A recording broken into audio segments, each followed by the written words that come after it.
سیدنا آدم علیہ السلام سے لے کر حضور خاتم النبیین صلی اللہ تعالی علیہ وسلم تک جتنے انبیاء علیہ السلام تشریف لائے، اللہ پاک نے انبیاء کرام کی بعثت کے مقاصد کو اپنے کلام مقدس میں جگہ جگہ بیان فرمایا۔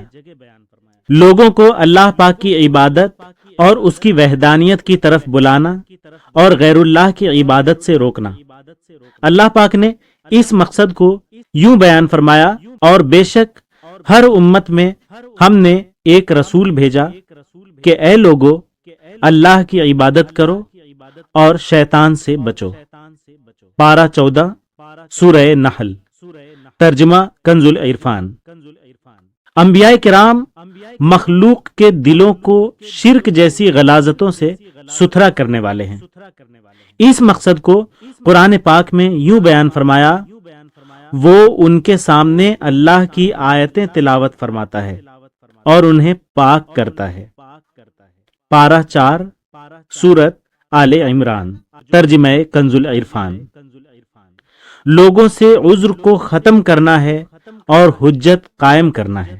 قرآن پاک میں ہے، اللہ تعالیٰ فرماتا ہے، ہم نے رسول خوشخبری دیتے اور ڈر سناتے بھیجے تاکہ رسولوں کو بھیجنے کے بعد اللہ کے یہاں لوگوں کے لیے کوئی عذر باقی نہ رہے۔ قرآن پاک میں ہے، ہم نے رسول خوشخبری دیتے اور ڈر سناتے بھیجے تاکہ رسولوں کو بھیجنے کے بعد اللہ کے یہاں لوگوں کے لیے کوئی عذر باقی نہ رہے۔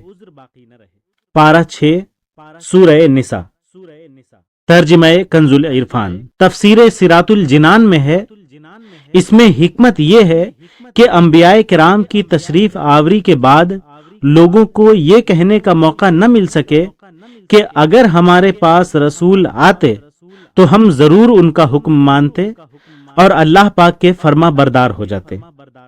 صراط الجنان جلد 2 صفحہ 359۔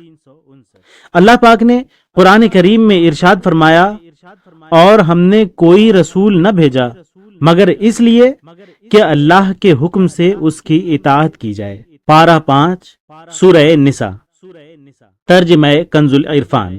تفسیر صراط الجنان جلد 2 تحت الآیہ صفحہ 233 میں ہے، یہاں رسولوں کی تشریف آوری کا مقصد بیان کیا گیا ہے کہ اللہ پاک رسولوں کو بھیجتا ہی اس لیے ہے کہ اللہ کے حکم سے ان کی اطاعت کی جائے۔ جہالت کے اندھیروں کو ختم کرنا، جیسے قرآن پاک میں ہے، اور انہیں کتاب اور حکمت کی تعلیم دیتا ہے، اگرچہ یہ لوگ اس سے پہلے یقیناً کھلی گمراہی میں پڑے ہوئے تھے۔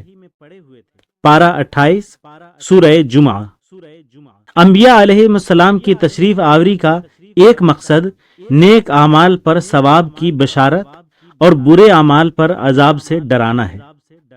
قرآن حکیم میں ہے، ہم نے رسول خوشخبری دیتے اور ڈر سناتے بھیجے۔ پارہ 6 سورہ نساء۔ اللہ پاک نے لوگوں کی ہدایت کے لیے انبیاء کرام علیہ السلام کو بھیجا۔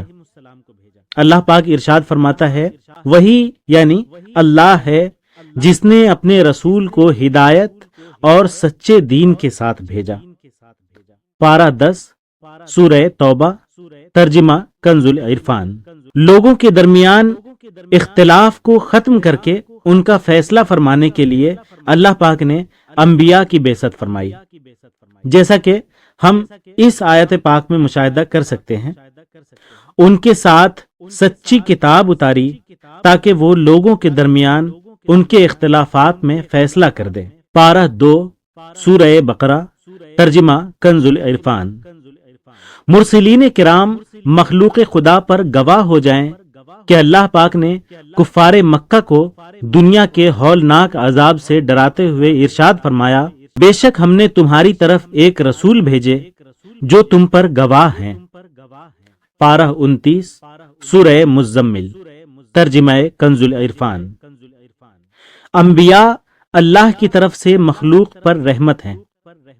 اس مقصد کو اللہ پاک نے اپنے کلام میں فصاحت و بلاغت کے ساتھ کچھ یوں بیان فرمایا، اور ہم نے تمہیں تمام جہانوں کے لیے رحمت بنا کر ہی بھیجا۔ پارہ 17، سورہ انبیاء، ترجمہ کنز العرفان۔ اعلیٰ حضرت رحمت اللہ تعالی علیہ فرماتے ہیں، ڈر تھا کہ عیسیاں کی سزا اب ہوگی یا روز جزا، دی ان کی رحمت نے صدا، یہ بھی نہیں وہ بھی نہیں۔ حدائق بخشش، صفحہ 110۔